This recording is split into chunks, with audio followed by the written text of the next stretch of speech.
अदुल learning के YouTube channel में आपका हार्दिक स्वागत करती हूँ। तो हमने last time magazines of teaching पढ़ी, जिसमें हमने काफ़ी सारे मैगजीन्स के बारे में पढ़ा, बहुत सारे शिक्षा सूत्र पढ़े। उन्हीं को आगे आज मैं कंटिन्यू करते हुए कुछ और मैगजीन्स हैं उनके बारे में हम पढ़ते हैं। तो हमारा नेक्स्ट है, ये बहुत ही इंपॉर्टेंट मैगजीन्स है और बहुत कंफ्यूजन भी होता है इसमें, तो हम उसके बारे में बहुत अच्छे से पढ़ेंगे और डिटेल में जाएंगे ताकि कोई कंफ्यूजन ना हो। तो हमारा है मैगजीन विश्लेषण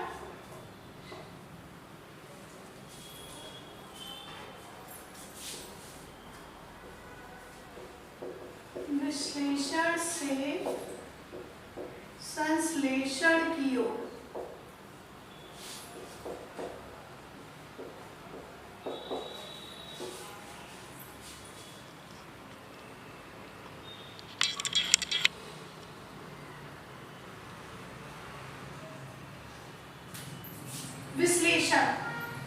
विश्लेषण कहना चाहे तो हमारा मतलब क्या होगा?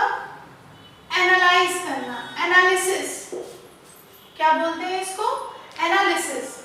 और अगर संश्लेषण की बात हम करें तो संश्लेषण मतलब हो जाता है सिंथेसिस करना, सिंथेसाइज किसी चीज का हो जाना, किसी चीज को पूरा एक्सप्लेन करके पढ़ना, ये हमारा सिंथेसिस हो जाता है। इसके अब क्लियर मीनिंग को हम जानने की कोशिश करेंगे, क्योंकि ये बहुत ही इंपॉर्टेंट मैगजीन है और इसमें कंफ्यूजन भी बहुत ज्यादा हो जाता है। तो ये चीज याद रखिए, विश्लेषण मतलब एनालिसिस, संश्लेषण मतलब सिंथेसिस करना। अब अगर हम बात करें विश्लेषण, एनालिसिस मतलब क्या? एनालाइज करना, एनालिसिस करना। ये वर्ड काफी आजकल सीरियल्स में, जो क्राइम पेट्रोल इस तरह के सीरियल्स आते हैं उनमें ये वर्ड काफी यूज होता है। अब देखिए कैसे, मैं आपको पहले इसका एक लाइन में मीनिंग बताती हूँ। एनालिसिस करने का मतलब हो गया किसी एक चीज को, एक को अनेक करके क्या कहना चाहे तो छोटे छोटे टुकड़ों में करके जानना, किसी एक चीज को पार्ट में करना। कहने का मतलब किसी होल को पार्ट में करके अध्ययन करना। अगर एक लाइन में आप समझना चाहे तो ये कह सकते हैं, इसी का जस्ट अपोजिट सिंथेसिस होगा कि जो अनेक टुकड़े हुए हैं उन अनेक को मिला के काम करना, जो अनेक टुकड़े हुए हैं उन अनेक को एक करके करना। या कहने का मतलब जो पार्ट्स हैं उन पार्ट्स को मिला करके उन्हें होल करना। अब ऐसे हम आपको एग्जाम्पल बता दें तो आपको ज्यादा क्लियर होगा। जैसे कोई भी घटना हुई हो, घटना के जैसे आप क्राइम पेट्रोल देखते हैं, ठीक है? क्राइम पेट्रोल में क्या होता है, कोई क्राइम हुआ रहता है, मान लीजिए किसी का मर्डर हुआ होता है, तो हम इन्फॉर्म करते हैं कि सर यहाँ पर खून हुआ हुआ है, मर्डर हुआ। तो हमने एक बात बता दी, एक होल प्रॉब्लम क्या थी कि एक मर्डर हुआ है, लेकिन उसको क्राइम पेट्रोल वाले या जो पुलिस वाले होते हैं, जो एसबीआई, मतलब जो ये सीबीआई वाले होते हैं, इस टाइप के जो भी होते हैं जो चेक करने आ रहे हैं, वो कैसे करेंगे? खाली इस होल चीज से थोड़ा पूरा करेंगे, वो फिर पूरे केस को एनालाइज करेंगे। जैसे हम किसी वकील के पास जाए, कोई हम एक मेन प्रॉब्लम बता दें कि ये प्रॉब्लम है हमारी, ये जमीन की समस्या है, तो फिर वो क्या करता है वकील? उस एक समस्या को, जो एक पूरी होल हम लेके गए हैं, कोई घटना या कोई समस्या या कोई प्रॉब्लम, उसका वो छोटे छोटे पार्ट देखना शुरू करता है, एक एक तहकीकात करता है। जैसे कोई मर्डर हुआ तो कैसे होता है, तो सीरियल में आप देखा करते हो, कहाँ हुआ, कैसे हुआ, किस समय हुआ, कौन, तो एक एक पार्ट देखता है कि नहीं। फिर ऐसे किसी एडवोकेट के पास जाओ तो क्या करते हैं कि एक चीज देखी जाती है, एक स्मॉल उसका पार्ट देखा जाता है। तो एक छोटे पार्ट में स्टडी करते हैं, मतलब उसका एनालाइज करते हैं, छोटे छोटे टुकड़ों में एनालाइज करते हैं, ठीक है? विभिन्न भागों का कहना चाहे, कोई घटना बताई गई है तो पहले उसके समग्र रूप जो है, ये जो पूरा पार्ट बताया गया है, फिर उसके विभिन्न भागों के बारे में विश्लेषण करते हैं पूरा।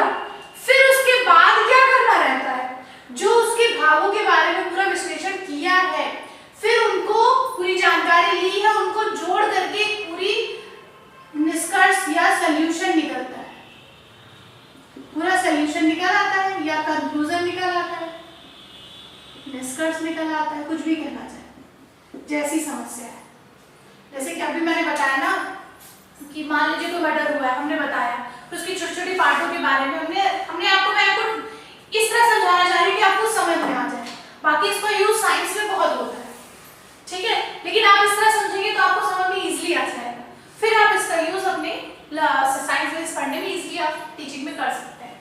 लेकिन आप पहले समझिए इसका मीनिंग क्या होता है। जैसे मैंने बताया मर्डर हुआ, उस मर्डर का हमने इन्फॉर्म किया कि ये घटना इस स्तर पर हुई है, या एक्सीडेंट हुआ है इस स्तर पे, तो पुलिस आई, उसने चेक करा किसका हुआ है, कैसे हुआ है, कितने बजे, पूरा उसने एनालाइज किया, पूरा मैंने बोला ना एनालाइज किया, उसने पूरी छोटी छोटी पार्टी में एनालाइज किया। फिर उस एनालाइज किए हुए पार्ट को मिला करके होल रिजल्ट निकला, वो हमारा हो गया सिंथेसिस। कहने का मतलब कोई घटना जो होती है उस पूरी घटना को छोटे छोटे टुकड़ों में तोड़ करके उसका एनालाइज करना, विश्लेषण करना, उसके बाद उन टुकड़ों को समग्र रूप से एकत्रित करके या उनको मिला करके एक किसी निष्कर्ष से पहुंचना, वो सिंथेसिस हो जाता है। तो इस तरह की प्रोसेस का यूज हम टीचिंग में बहुत करते हैं, पढ़ाने पढ़ाने में करते हैं। जैसे मैं टीचिंग के पर्पस पे एग्जाम्पल दूँ आपको, टीचिंग के पर्पस पे अगर मैं बात करूँ, टीचिंग करते हैं तो हम क्या करते हैं, जैसे हमें बच्चों को उत्तर प्रदेश के जिलों के बारे में पढ़ाना है, जिलों के बारे में पढ़ाया ना, तो पहले हम उन्हें सीधे जिले नहीं रटाने लगेंगे, उनके बारे में नहीं पढ़ाएंगे। पहले हमने क्या कहा, हमें उत्तर प्रदेश के जिले पढ़ाने, तो हमने क्या कहा कि पहले उनके छोटे छोटे टुकड़ों के बारे में अध्ययन कराते ना, ताकि चीजों को डिफरेंट ना लगे। तो पहले हम उन्हें उत्तर प्रदेश के बारे में बताएंगे, फिर उसके सभी जिलों के बारे में बताएंगे, फिर अंत में सबको मिलाकर के उत्तर प्रदेश की जानकारी देंगे। क्या करें, पहले यूपी के बारे में बताना है हमें, तो पहले अपने यूपी के एक एक जिलों के बारे में बताना शुरू किया, उनको पूरा जिलों के बारे में पूरा हमने उनको डिस्क्रिप्शन दिया।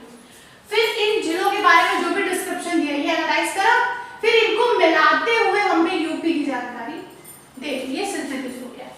मैं ये कहना चाहूँ, अगर साधारण भाषा में बात करें, कि किसी भी जानकारी को, एक व्यापक जानकारी को हमें अगर समझाना है तो पहले उसके छोटे छोटे भागों के बारे में बताएं, फिर उन भागों से बताते हुए उस पूरी होल जानकारी के बारे में बताएं, तब हम किस रिजल्ट में निकले तो बच्चों को समझने में आसानी होती है। अगर सीधे हम बता देंगे किसी चीज को तो वो चीजें शॉर्ट टर्म हो सकती हैं, भूल सकते हैं या नहीं समझ में आ सकती है। देखिए मैथ्स में भी प्रमेय में पढ़ाई जाती है, थ्योरम्स पढ़ाई जाती है, तो क्या करते हैं, थ्योरम सीधे नहीं रटाई जाती, पहले उनके एक छोटे छोटे पार्ट लेके चलते उसके बाद फिर पूरी थ्योरम प्रूफ होती है। इसी तरह कोई सम्स कराया जाता है तो उनको कितनी बार उसको कई एग्जांपल्स के थ्रू कराया जाता है। मेन ये साइंस में यूज होता है, अगर हम साइंस की बात करें, ज्योग्राफी में भी यूज होता है, हिस्ट्री में भी यूज होता है, डिपेंड करता है टॉपिक कैसा है। जैसे हमें साइंस के बच्चों को सोलर सिस्टम के बारे में पढ़ाना होता है, तो हम क्या करते हैं, सीधे सोलर से पहले के प्लैनेट्स के बारे में पढ़ाते चलते हैं, फिर सारे प्लैनेट्स को मिला के कहते हैं कि सोलर सिस्टम। तो ये किस तरह की मेथड होगी, एनालाइज टू सिंथेसाइज करना, विश्लेषण से संश्लेषण क्यों करना, पहले किसी एक घटना को छोटे छोटे टुकड़ों में तोड़ते हुए उसके बारे में पूरा समझाना, फिर उनको मिलाकर वापस उस घटना पे एक निष्कर्ष निकाल देना, ये हमारा हो गया विश्लेषण टू संश्लेषण की बात हो जाती है। तो हमें पढ़ाते समय इस विधि का भी प्रयोग बहुत करना चाहिए, क्योंकि इस तरह बच्चे किसी भी चीज को इजीली समझ सकते हैं। इसके साथ में उनकी छोटी छोटी चीजों का ज्ञान भी बढ़ता है, वो किसी भी चीज को एनालाइज कर सकते हैं कि ऐसा क्यों हुआ, कहाँ हुआ, कैसे चलता है, कैसे नहीं चलता है, ये सब चीजों के बारे में वो एनालाइज कर सकते हैं। इसलिए इस विधि का प्रयोग साइंस को पढ़ाने में बहुत किया जाता है, ताकि बच्चे किसी भी चीज का एनालाइज कर सकें। तो ये बहुत ही इंपॉर्टेंट मेथड है, इसके नाम को याद रखना जरूरी है, एनालाइज, विश्लेषण, विश्व का तोड़ देना, तो तोड़ के करना, संश्लेषण, संश्लेषित करना, चीजों को मिला लेना, संश्लेषण होना, चिपका लेना, तो इनको आपस में मिलाकर किसी चीज पर सोल्यूशन हो। तो ये हमारी होगी विश्लेषण से संश्लेषण विधि, जो कि बहुत ही इंपॉर्टेंट विधि है। ठीक है, अब हम नेक्स्ट पढ़ते हैं विधि। तो नेक्स्ट विधि हमारी है मनोविज्ञान से तर्क की ओर। इसको रफ कर देते हैं, नोट कर लीजिएगा आप लोग।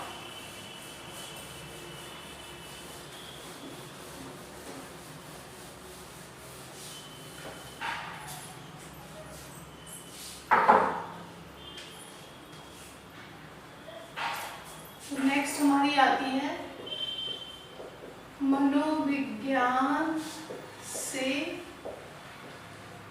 तर्क की ओर। मनोविज्ञान, मनोविज्ञान कहना चाहे तो साइकोलॉजिकल, क्या होगा? मनोविज्ञान इज साइकोलॉजिकल, साइकोलॉजिकल चीज है। मनोविज्ञान साइकोलॉजी पढ़ी जाती है और तर्क मतलब लॉजिकल। हमेशा दोनों में नाम पड़े रहेंगे ना तो एग्जाम में आपको दिक्कत नहीं होगी, ठीक है? तो इस तरह बच्चे किसी तरह का कंफ्यूजन नहीं होगा। जैसे मैंने लास्ट लेक्चर में बच्चों को अनुभव से तर्क पढ़ाया था, तो उसमें क्या था, बच्चे जो एक्सपीरियंस मिलता है उसके अकॉर्डिंग वो कुछ लॉजिकल चीजें निकालने लगते हैं, उसी से थोड़ा बहुत मिलते हुए आती है। इसमें साइकोलॉजिकल टू लॉजिकल है।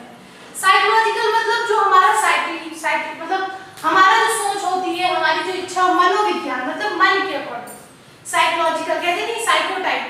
तो इसकी अगर हम बात करें साइकोलॉजिकल की, तो साइकोलॉजिकल के अंदर हम बच्चों को इस प्रकार से पहले पढ़ाते हैं जो उनको पसंद हो, उनको इंटरेस्ट हो, ताकि उनको मानसिक संतुष्टि मिले। मतलब उनकी रुचि के अकॉर्डिंग, इंटरेस्ट के अकॉर्डिंग, रुचि के अकॉर्डिंग पढ़ाया जाए। उनकी क्या इंटरेस्ट है किसी चीज में, बच्चे की पसंद क्या क्या है, उस चीजों को ध्यान में रख के पढ़ाया जाता है कि कोई बच्चा किस चीज को पसंद कर रहा है, ठीक है, वो किस चीज को प्रेरणा मान रहा है। इन सबको ध्यान में रखकर अगर हम पढ़ाते हैं तो उसको मानसिक संतुष्टि मिलती है, तब वो उस चीज को अच्छे से समझ सकता है, उसको जान जाएगा, उसको पढ़ने में रुचि आएगी तो और जानने की कोशिश करेगा। उसके बाद इन चीजों को पढ़ाते पढ़ाते फिर हम किसी तर्क पे जाते हैं, क्योंकि जब तक बच्चे को नॉलेज नहीं होगा तब तक हम किसी तर्क पे कैसे जा सकते हैं। तर्क पे जाने से पहले भी उसे नॉलेज देना बहुत जरूरी होता है। कहने की मतलब ये है, अगर मैं कहना चाहूँ कि हमें बच्चे को कुछ भी पढ़ाना है, मैं आपको एग्जांपल दूंगी, पहले आप मीनिंग क्लियर समझ लीजिए। साइकोलॉजिकल मीनिंग मतलब बच्चों की मानसिक संतुष्टि देना, मतलब उनको मतलब मन से वो चीज वो समझ पाए, उसे ग्रहण कर पाए। जैसे किसी बच्चे की रुचि है मान लीजिए क्रिकेट खेलने में, और उसको क्रिकेट खेलने की जगह फुटबॉल खिला रहे, तो उसमें इंटरेस्ट लेगा ही नहीं, वो लॉजिक ही नहीं लगाएगा फिर हम किस तरह फुटबॉल को मारे कि वो पहुंच जाए अपनी उस पे, लेकिन नहीं लगाएगा। लेकिन उसको भाई क्रिकेट है उसके, तो वो सोचेगा मैं किस तरह मारूंगी सिक्सर हो जाए, किस तरह मारूंगी चौक, वो सोचेगा कि नहीं सोचेगा। तो इसी तरह पढ़ाई में भी होता है, अगर बच्चे की रुचि के अनुसार आप विधि प्रयोग कर रहे हैं तो बच्चा अच्छे से पढ़ने की, अगर उसके इंटरेस्ट के अकॉर्डिंग नहीं पढ़ा रहे तो उससे इंटरेस्ट हटने लगता है, तो किसी तरह का वो लॉजिक नहीं हो पाता है। फिर अगर हम कोई लॉजिक पे पहुंचेंगे तो उसको रुचि ही नहीं आएगी उस चीज में, तो समझ ही नहीं पाएगा।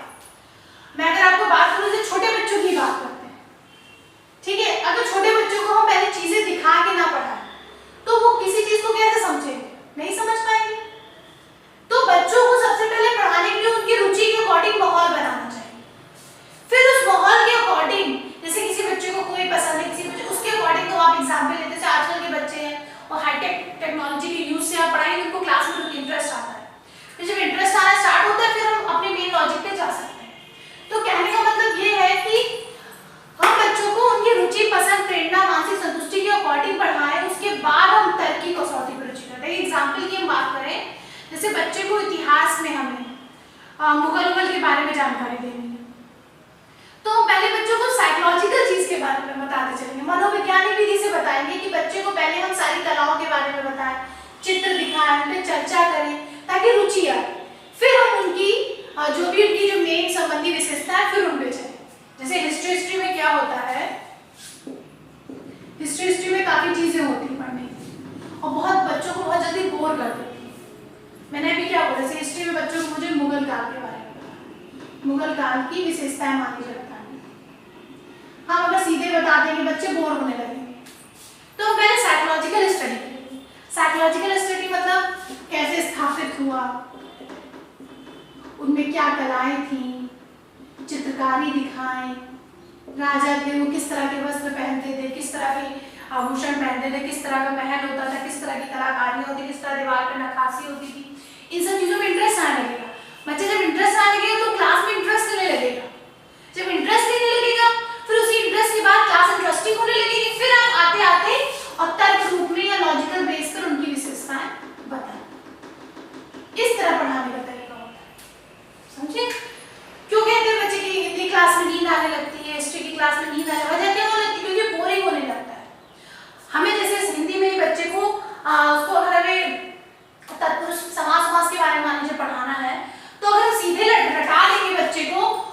कि तत्पुरुष समास में ये नियम होता है, द्विगु में ये नियम, कुछ भी नियम सीधे रटाने लगे कि माता पिता जहाँ आएगा वहां तुम्हें ये लगाना है और उधर लगा देना है, जहाँ त्रिभुज तीन आएंगे सीधे बता देंगे तो बच्चे में रटेंगे।